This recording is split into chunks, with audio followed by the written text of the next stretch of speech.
Dear true crime friends, we clutch our pearls and laugh again. We all gather round, Kathy has a story to tell, our favorite comedian.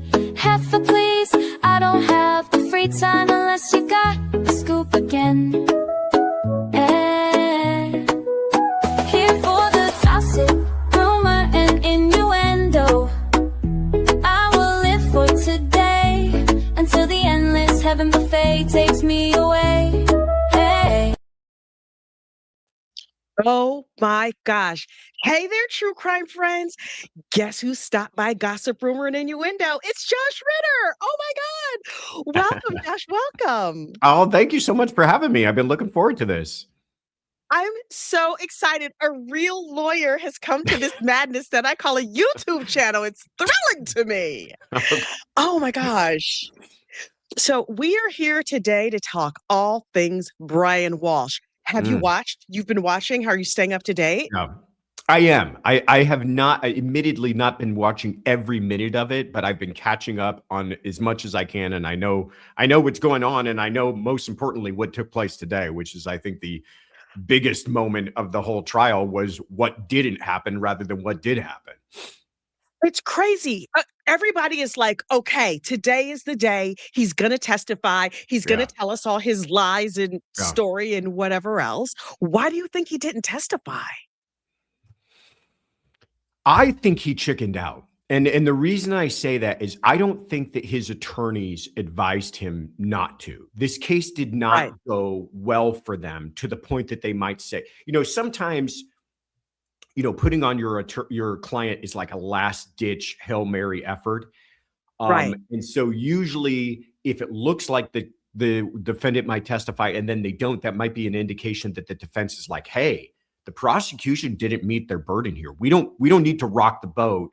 Let's just go in there and argue they haven't met their burden. I don't think that happened at all. So I think his attorneys had been operating under the assumption that he was going to testify. And I think he got to the end and just chickened out. I really do feel that way because he left his attorneys out to dry. That attorney, Tipton, got up in opening statements and basically said all but he's going to testify. It wasn't some sort of hinting at it. You're going to hear evidence. You're going to hear some evidence about what actually took place that evening. He's talking about she was dead on the bed. He nudged her. Remember that being like a weird, bizarre detail, the nudging her and then the nudging her off of the bed.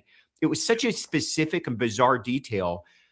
And for them to set that whole thing up and write that big ass check and then not cash it with him actually testifying, his attorneys, I imagine, are probably the people most upset by this turn of events. Really? Honestly, Tipton today in court looked like wah-wah. Like he seemed not himself. Normally he's got that big booming voice. And today he was like, no, he's not gonna. And I was like, oh my God. It's wild to me. They're defeated. I think they feel defeated. Yeah. Did they think they had a shot at this? Like, really, if you go into it, you gotta know, right? It's funny. I think psychologically, all attorneys think they've got a little bit of a shot. You know what I mean? You go, even in the worst case, I think you convince yourself that, well, we've got an argument here we can make. And if we could do well on that cross-examination, maybe we can convince one or two jurors that there's a problem. You're always kind of, hoping against hope. But the way this whole thing played out, I think they came to the realization that this is a done deal. And maybe Brian Walsh came to that same realization and thought, if I'm going down in flames, I don't want the last thing to happen. It's me to fully embarrass myself, for a day and a half on the stand. I think so much of this is about his ego, right? He kept he pled guilty in the art fraud case, and he sort of kept pushing it and dragging it out. And he pushed and dragged this case out. And now is finally the day. It's time for him to stand and deliver.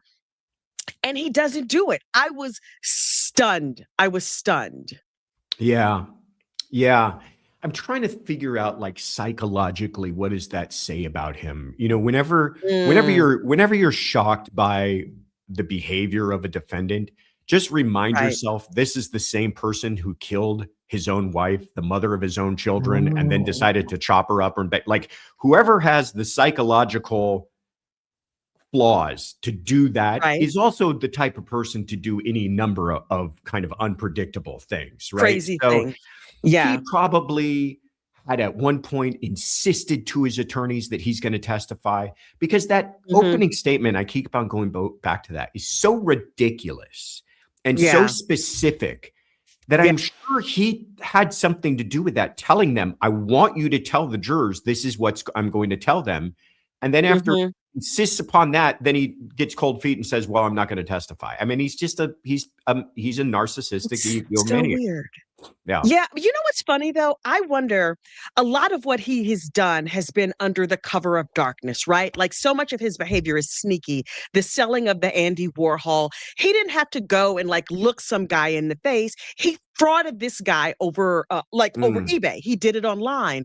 The killing of Anna happened in the privacy of their home. Even the cutting her up and throwing her away, all under darkness. Nobody could point the finger and say, I saw him do X, aside from watching him throw away those bags in the garbage. The idea that under the bright light of day, he's got to show up and say, yes, this happened. No, that didn't happen, whatever it is. I think ultimately he's a coward, and he yeah. revealed himself to be a coward with this move. Yeah. No, I completely agree with you. Well, he is a coward. I mean, Yeah, this is for sure. a coward is a person who can't handle conflict in any kind of adult way. And he Yeah. saw his world falling apart. He saw that he was likely going to go to prison for the stupid things that he had already done. And then he saw his Hmm. wife, view him as the failure that he was, and she was going to leave him. And he saw the writing on the wall. And a coward's way Yep. of handling that is to lash out and commit violence. And so he is a coward. And I don't think any of us should be entirely shocked that he did the cowardly thing at the end of the day. I'm just more shocked that it was like the only chance you had after that opening statement was to follow through on what you said, and now you're not even going to do that. And so I would not be surprised Yeah. at all if this is a very quick verdict from jurors. Really? I I think think so. I was nervous from the beginning because there was no sort of smoking gun, so to speak. Yeah, you have all these bits and pieces, but then sort of like, how do you put it together? In the beginning, everybody was saying like, oh no, they were a happy couple. The marriage was fine. I think that last couple of witnesses were the nail in his coffin. Yeah. They tried to get it out of Mr. Mutlu where they were saying like, he couldn't say, what was it? They wouldn't let him say troubled marriage or unhappy marriage, whatever it was. But that best friend who said, yeah, she told him she really didn't love him anymore. I was like, oh, that Yeah. had to be the dagger in his heart. Yeah. Yeah. And When it's she not talked about dumb. it, I think she used the word boiling point. Was that the word? A Yes. breaking point? Yes. That Her she was at breaking a point. breaking point? That to me was, it was the first time that it, I think, really painted the picture of how this had come to a, breaking point, boiling point. It had come Hmm. to a crossroads where something like this could take place. Because Yeah. in these types of cases where you've got a spouse on spouse murder, I think it's Hmm. always going to be a question with jurors' motive. They're always going to want to know why, right? What would bring Right. somebody to kill Right. someone? Money is Right. always a good one, which is at play here. Jealousy is always a good one, which Jealousy. is at play Yeah. here. But also, you got to remember too that a lot of these jurors may have dealt with similar stuff in their own lives and never killed anybody, right? I mean, they may have had Right. marriage troubles and they may have had infidelity issues and money problems. But what brings somebody to kill? And when you've got a witness like that last witness who talks about this growing tension between the two of them, it starts to paint a more Yeah. kind of digestible portrait for them to understand the motive behind this. I have a theory that this last couple of witnesses, especially that the probation officer, made me think that he started planning this long before I thought. I initially thought she comes home, they have this lovely evening, then they have an argument about who knows what, and he lashes out and he kills her. But then when the probation officer came in and she said, "Oh, the kids didn't have school, but he never advised them so he could get this free time the day off. Yeah. He bought this extra telephone." There's sort of all these little bits and pieces Yeah. that made me start to think, Oh, wait a minute. I think he set this up a long time before New Year's Eve. What do you think? I can listen, I see the arguments. I hope that the prosecution points those things out. I think it's also interesting that he did, like you said, he bought himself a lot of time before she would ever Yeah. be noticed, that she would be ever missing from anybody other than him.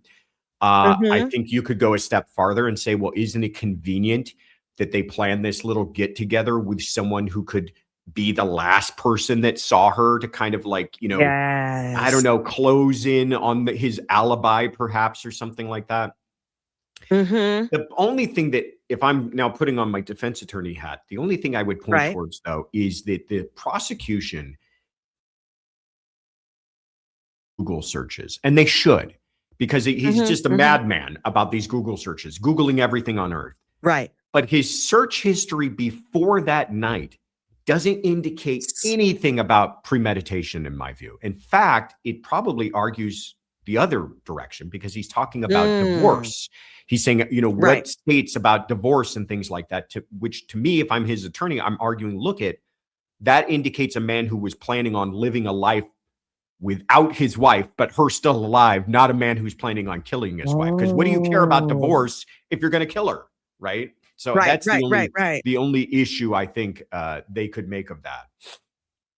The Google searches were fascinating to me. Yeah, If like, has this guy never watched an episode of CSI or anything like that? It's no, like, it's not everybody knows your Google searches aren't private. He might yeah, have well have just said, "Dear Chat GPT, I just, knifed my wife here in the kitchen. What part of this I house? know, Here's the layout I of my know, house." Like, it I makes know. no sense to me. They were so specific.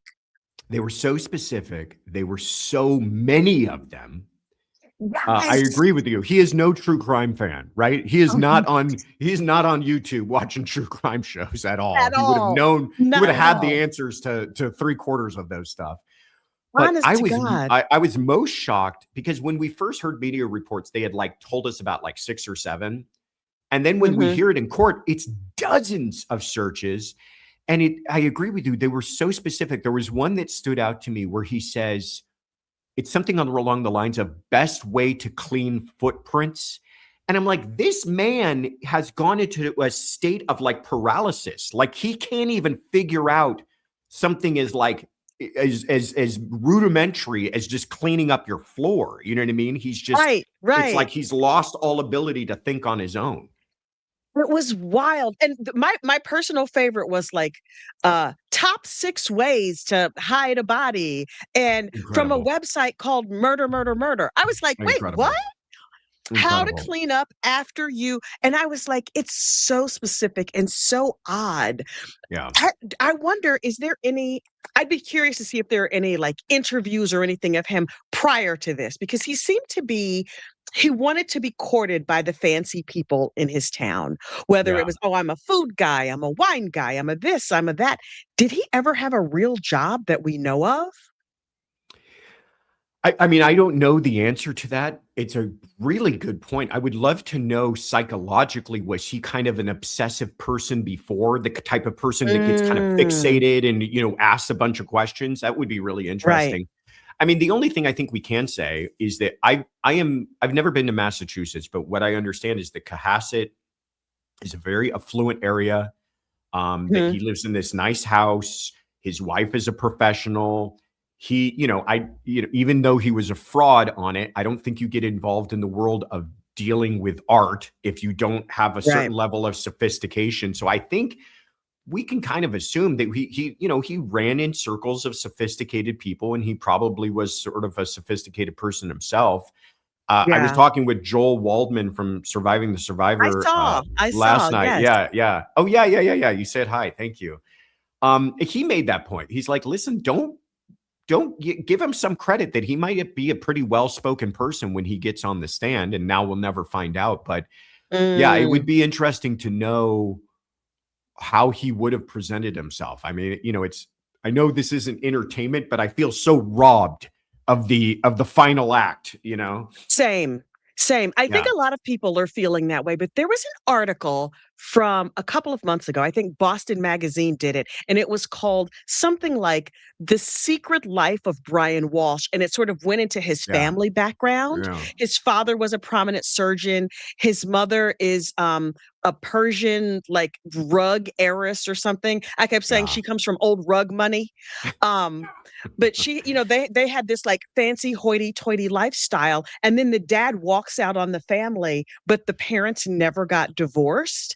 Oh, The interesting. dad like in 1983, the parents split up. The dad Interesting. left the mom for a man and set up household with this other gentleman who was his partner for the remainder of his life. Oh, honey, I have all the gossip. Oh, wow. Was Yeah. Yeah, his dad left his mom for this guy, and it wasn't like, there was sort of a time in history where if you were gonna leave for a same-sex relationship, you then were very closeted and nobody knew. Right. This apparently was very sort of out and loud and proud in a time where that was Interesting. not the thing to do. So the mother was humiliated, and Brian was humiliated. And when his father passed away, he cheated his dad out of $1 million. Then, when his father passed away, he illegally liquidated his father's estate because he said his father owed it to him for the shame that dad had brought on the family by this relationship. And I was like, I yikes. Wow, yeah, I am no psychologist, but I feel like I can, I feel like it doesn't take much to realize some of the hardwiring in this man's brain. If his father cheating on his mother was such a uh,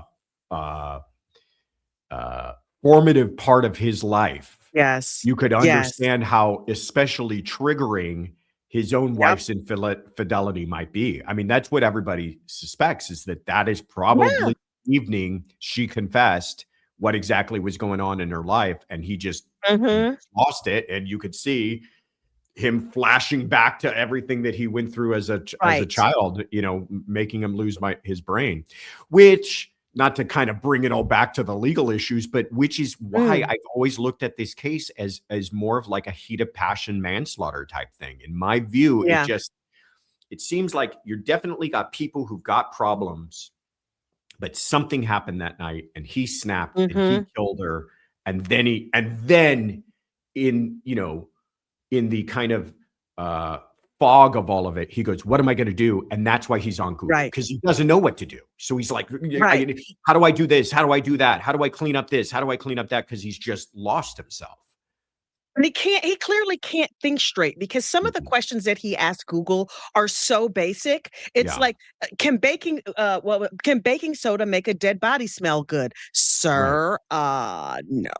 No, Yeah, no, no, no, no. And I yeah. think the layer of the humiliation, she's leaving, he's facing prison time, and Anna had been saying to the friends, "Why doesn't he just take responsibility, AKA shut up and go to prison for a minute and then come back and we can all be together?" Based on his ego, I could see him not wanting any parts of that, right? Like, Mhm, I wanna mhm. still be like the guy in the community who's doing the things. But he's a longtime fraudster. What I read about him was that he would host these lavish dinner parties and he would sit with like a local chef and get a tasting menu and do all of these things. And then when it's time to pay the bill, his card wouldn't go through. And so Mm. he'd say like, "Oh, the way my bank is set up, blah, blah, blah." And so then he'd pay off the dinners, but he would pay it in payments over time. So I He's think, a con to me, artist. yeah, he's totally a con artist. And to some degree, I feel like that level of just like, hiding the truth and moving things around and making look over here, don't look over there is kind of his MO. And the jig was kind of up. His Yeah. wife's making a lot of money. She doesn't need him anymore. I don't remember what she was, but I believe she had a very low level job or a relatively low level job. And he's this guy who's giving her the house and the fancy car and the fancy things, and now she can do those things for herself. Yeah. Now she's outgrown him. Now she's the one Yes. who's making legitimate money. His Mhm. professional life is falling apart. He's about to go off to prison, and he's Right. watching his personal life fall apart.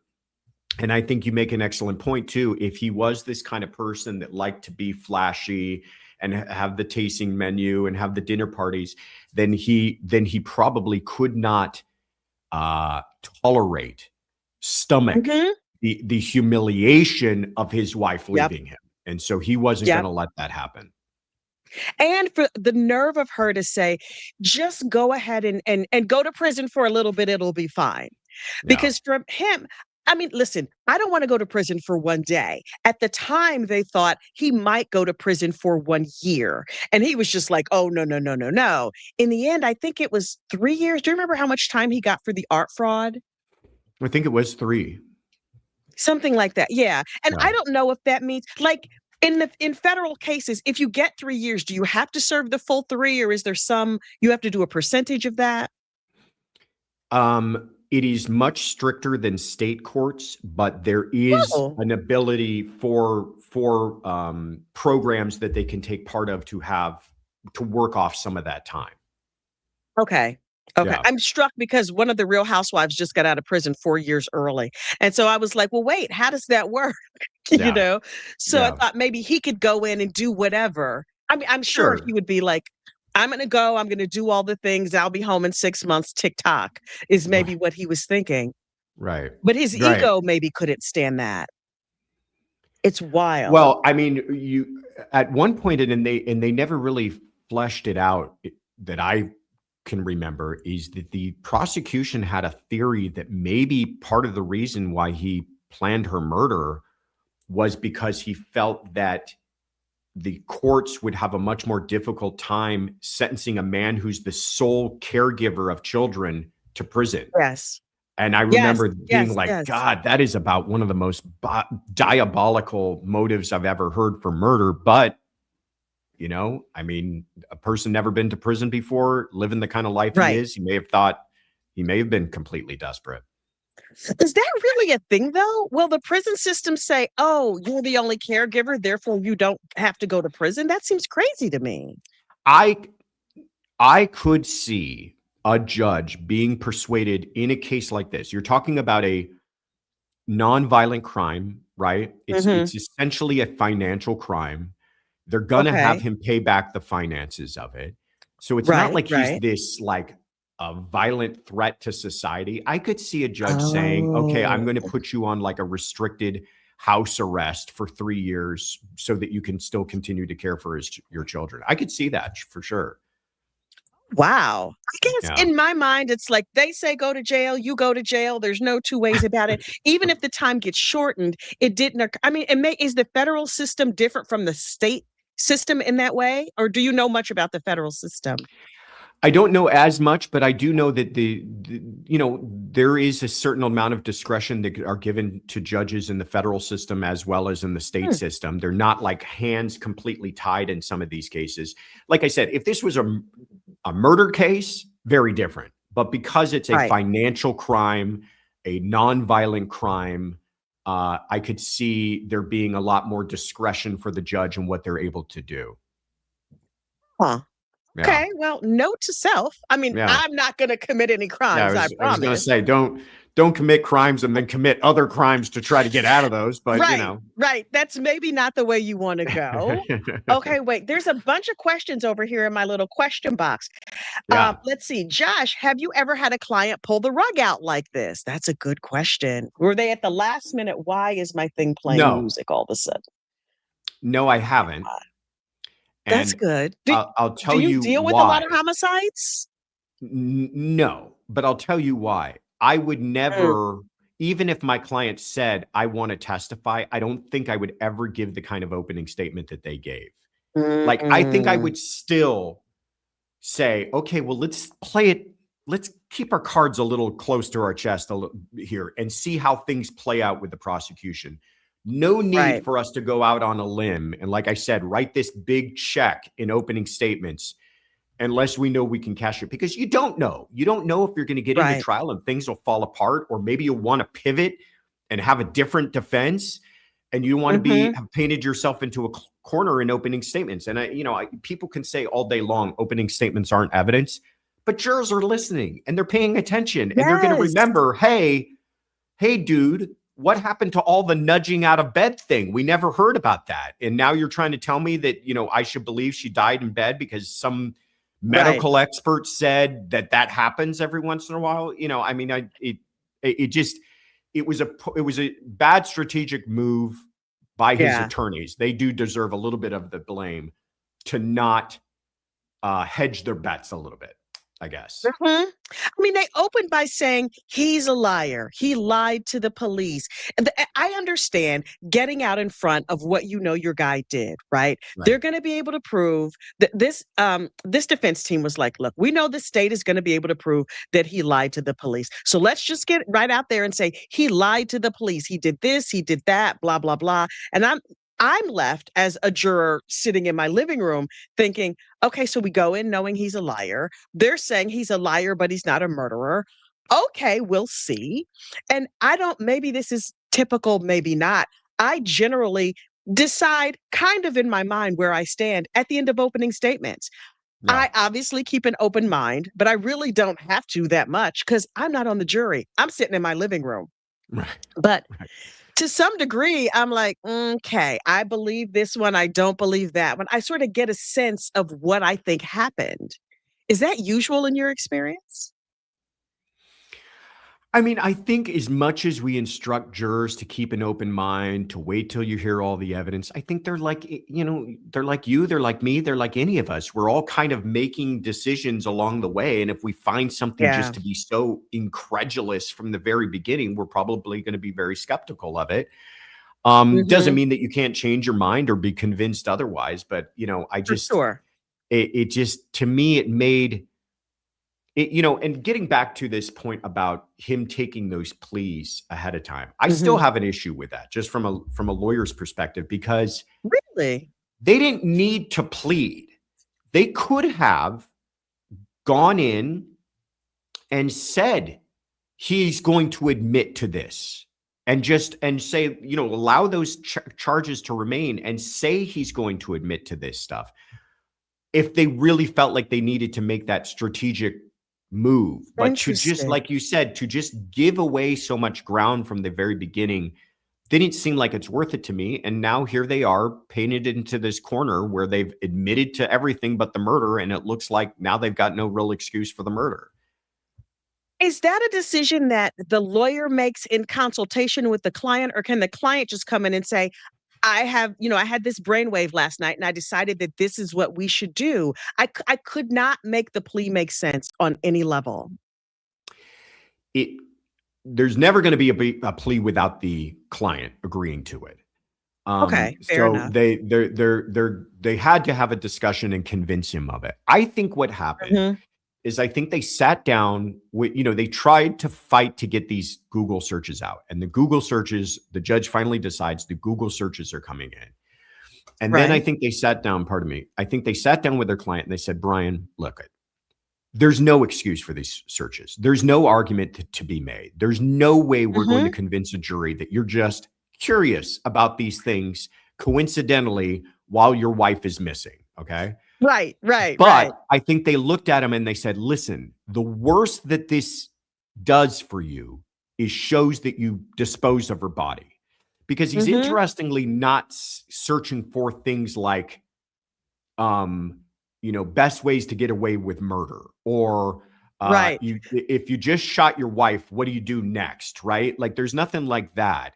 So I think they Yes, said, yes. listen, let's admit that. Let's admit that you did this horrible thing. Let's admit that you lied to police. And then let's just try to give them some sort of reason for how your wife ended up dead. Now, Okay. how they landed on this theory is another story, but I think that's where they were like. And then I think they said, and if we're going to admit that, let's just get it off the table so it's not something that you're charged with. I I don't think I would honestly have would have done necessarily the same thing, but that's what they did. it would have made more sense if the Google searches were things like how to perform CPR. How Right. can you tell if someone's really dead? Like, or even, None sudden of that. unexpected death. Right. Nothing related to that. It was all basically, how can I get away with this crime? Oh my gosh, my little Yeah. question box is filling up over here. Heather Feather wants to know, did he think his Google searches would ever be found out? I don't think he did. What do you think? I mean, I can't.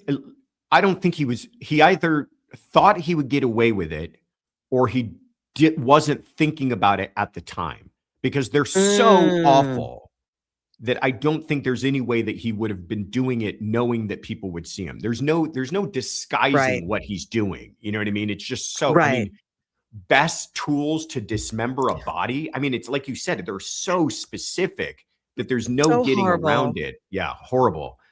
So I It's so think that he horrible. either was just, like I said, in that fog of war still and not thinking, Mhm. or he thought, well, I'm gonna just erase my history, and he thought that was enough, and he's just not Right. text, because he doesn't watch Gossip, Rumor, and Innuendo or Courtroom Confidential to realize that these things stick with you like glue. Yes. Right. Yes, it's mad. I'm like, "Sir," there was one case, I don't remember which one, where the guy was Googling, like, "How do you get to the dark web?" It's like, Yeah. at Oh, least awful. Yeah. at least he was Awful stuff. trying to get to the Yeah. dark web.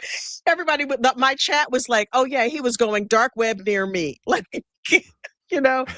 craziness. Let's see. Panic at the Disclosure says, was premeditation established enough, do you think? That's the question for me. I to be honest, I really don't think it was. Now, every attorney will tell you premeditation doesn't mean necessarily like a long drawn out planning, right? It doesn't Right, require right. you putting up a map and, a bunch of yarn with push pins connecting your plan for everything that's going to take place. It can Mhm. take place in a matter of moments, but Right, still it's on the prosecution to show you that. And I right. think the prosecution showed growing disdain and perhaps Mhm. motive and perhaps a boiling point, but I don't know if they showed premeditation of murder. To me, if they haven't proven it, then that's on them. The burden's on them. Yeah. And therefore, then what are we left with? Well, obviously he killed her. And it does appear as though he panicked, trying to figure out how to get rid of her body. So it maybe lends itself more towards, like I said, a heat of passion murder, but that's Mm. not on the table. That's the other Right. interesting thing, is that that's not an option. So how are jurors going to handle that? I wonder if he walks on this. Like, with all Um, this gruesome stuff, I could see them. I don't know. I know murder 1 is on the table. Is murder 2? Like, I'm so nervous that the jury I might go, I think you know? I think that it was a strategic mistake for the Commonwealth not to ask for some sort of lesser included. Um, Agreed. But Agreed. I also think it's a strategic mistake for the defense to not have asked for it. But Mm. I think that worst case scenario, you're not going to look at 12 jurors who are going to let this man walk out the door, but you might be Yeah. looking at a situation where a couple of them are not convinced of first degree, and therefore are left with a situation where they're like, well, you didn't give me anything else to vote on. So I could see that being an I issue. could see that. Yeah. I could see people loathing this guy, right? And thinking Yeah. he's absolutely the worst person in the world, but saying, if first degree is the only option, I don't know that you Right. get there. Can the judge, Right. was it you yesterday that was saying sua sponte, the judge can sort of go Yeah. like, can throw some others? Yeah. I was folding laundry, but I was listening. I Can they appreciate do that. that in Boston? No, and that's the crazy thing, is that in Oh, man. Massachusetts, the judge does not, yeah, we call it a sua sponte duty, meaning can the judge take it upon himself or herself to Mhm. instruct on something that they feel that the evidence supports? In Right. California, where I operate, they do. So even if neither side, in a situation, if this case were being tried in Los Angeles, even if neither side were Mhm. asking for second degree or even manslaughter, the judge, I think, would look at this case and go, I think they absolutely have a foundation in the evidence to support these charges. Therefore, I'm going to instruct on first degree, second degree, voluntary manslaughter, maybe even involuntary manslaughter. I don't know. And then Mm. it's up to you what you want to argue to, which is pretty common. You go, listen, all these other things, Right. but this is a first degree murder if you're the prosecution. But Right. in Massachusetts, that's not the way it works. You have to request it, and they haven't requested it. So it's that judge's hands are tied to leave it as it is. Can Who either knows? I side mean, request they're it? arguing. aren't they doing jury instructions right now? Aren't they? Is I that something? finished.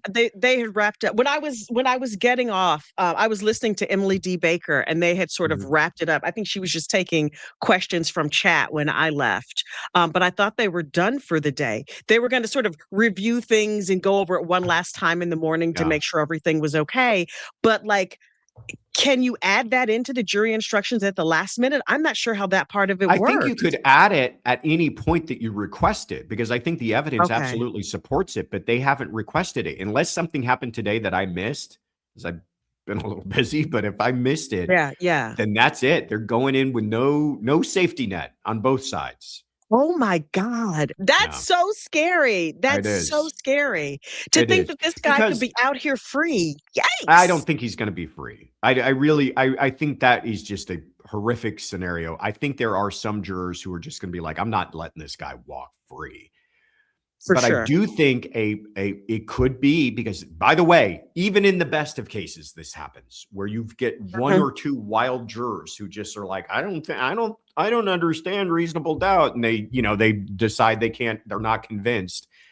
Um, and I do think it's a mistake for the prosecution to kind of play chicken with that. Like, there's a very real possibility of a Mm, hung jury here, and they should have probably asked for the instruction. But I hope I'm wrong. I hope they get a oh conviction. I hope man. we don't have to because we'd have to go through this whole nonsense again. That's crazy talk. Like, that's Yeah. just crazy talk. It's beyond what I could imagine. Yeah. In my mind, I want them to like shackle him up and put him in the worst possible cell in the worst possible prison and let him sit there and rot forever and ever. Yeah. But obviously, I'm not in charge of law. We are running up here. I told you I was not going to keep you too long. I have a You're the bunch of best. starred chats over here. Okay, Yeah. Let's get through let's it. see. Fala Dammit says, Allah, ooh, damn it. Fala Dammit. Five gifted memberships to Gossip Rumor and Innuendo. Thank you so much. Okay, wait, why is this thing is in my way? It's hard to see. Shelly Ann is a new member. Thank you so much. Oh, Shelly. Oh, it shows up twice. Okay. Tiffany Ritter. Thanks, Tiff. She gave a Gossip Rumor and Innuendo membership. I appreciate it. I appreciate it. Wait, did Fala Dammit give 5 Gossip Rumor and Innuendo memberships twice? That's crazy. Thank you, thank you, thank you. Let's see. Kathy Mama Bear. Hey, I love that name. OMG, OMG, OMG. Kathy and Josh on the same stream. It's crazy, right? A real lawyer came here. I'm so excited. B Michigan is a new member. Um, Molly the G with the super chat says, even the judge was confused that he wasn't Yeah. testifying, right? She was confused The way and pissed, I think. yeah, She was she was pissed. so Yeah. mad. She was Yeah. so mad. She was like, no, I'm fine. And I was like, we've all seen that kind of I'm Yeah. fine. Yeah. Emily says, thanks for your sass. Will you be my sponsor? We'll talk about that offline. Emily, I just want to have coffee. Okay. Let's see. CR Confidential, 5 gifted memberships. Thank you, thank you, thank you. Molly the G became a new member. There's so many of these in here. Josh, you are good luck for me. Oh my goodness. Love it. She Wolf, FKA Miss Angry Seth, a member for 4 months. Glad to see this collab. Glad to see you here. Hang on. I have talked my throat dry, as is my custom. Miss McGuire, a member for 1 month. Thank you, thank you. And let's see. Big Dog 5758. Kathy and Josh like sing famous law tubers together. Famous. I know. Oh, Lalu. We're I've famous. been called famous and a real lawyer today. It's a good day. Thank you. You're firing on all cylinders. There are a zillion questions over here. Let me just grab out a couple of them. Miss Annie K says, Josh, do you think the judge should have sanctioned the defense or somehow let the jurors know tomorrow um, why they never heard the promised testimony? Oh, can you even do that? No, no. It's really, really shaky ground, because Mm, the lawyers didn't do anything wrong. He just right. changed his mind. You know, I mean, Right. and that's his constitutional rights. So it's not like they were playing games. I mean, the judge can be upset, but Right. that they got this answer so late, but she knows it's their client's fault, not their fault. The only thing that Right. you could see the judge being a little miffed about was, what about the other witnesses? I mean, I understand your Mm. client, but didn't you know about the other witnesses? So that might be one thing. And the jurors are not going to be told anything. The jurors are just going to Right. be told he has a constitutional right not to testify, and you're not to make any assumptions about any of that. But like I said, they heard the opening statement. They didn't have some sort of amnesia from 2 weeks ago. They know exactly what Mhm. they were promised by the defense. And I'm sure they've been waiting all this time to hear that. And then, again, that's why it kills me. They didn't give some vague, you're going to hear the real story of what took place. He's talking about nudging her, and then he nudges her again, and then she falls off the bed. That's like Crazy. something that's stuck in their minds, and now they're not going to hear it. It's a little bit nuts. Kelly Can't Get Right says, can't wait for Kathy to get Josh laughing and Tiffany laughing and joking. And Tiff, you're a superhero. Well, Tiff is absolutely a superhero. I want to have all the wives on my channel. I want to have the Oh, I love COE. I that. want to have Tiff. I want to just have like a little girl's Kiki, a round table behind the scenes. It's I love that. fabulous. Yeah. It That's a great sounds idea. great. I love it, love it, love it. There's a couple of questions that I did not get to. I'm so sorry, everyone, but I did get to all my starred chats. I am not going to stretch Josh too far. I'm so thrilled to have him here at all. Thank you, thank you, thank you for so much for dropping by this madness that I call a YouTube channel. Tell everybody where they can find you. Oh, thank you so much for having me. This was a blast. Next time we'll have to do it when I don't have to be a zillion different places. Whenever It's we can find a fine. day like that.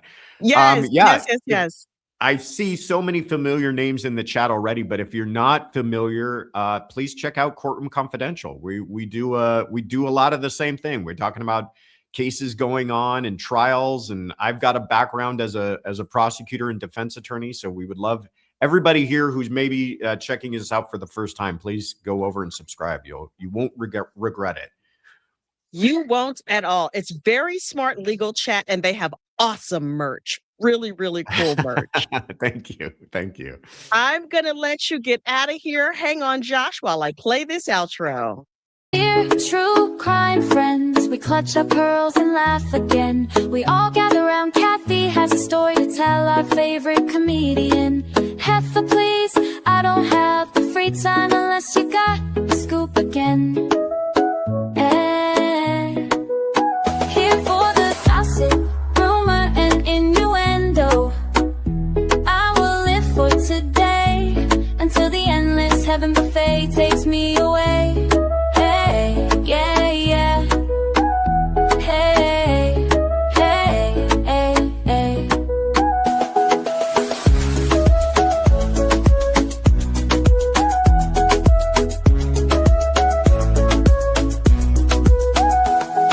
The world is filled with chaos muppets that like people to kick the bucket from Idaho, Iowa, and everywhere in between. Heffa, please, boncation in the first degree. Heffa, please, come solve the case with me. Here for the gossip, rumor, and innuendo. I will live for today until the endless heaven buffet takes me away. Yeah. Come here, not Spike. Come here, bye, not Spike.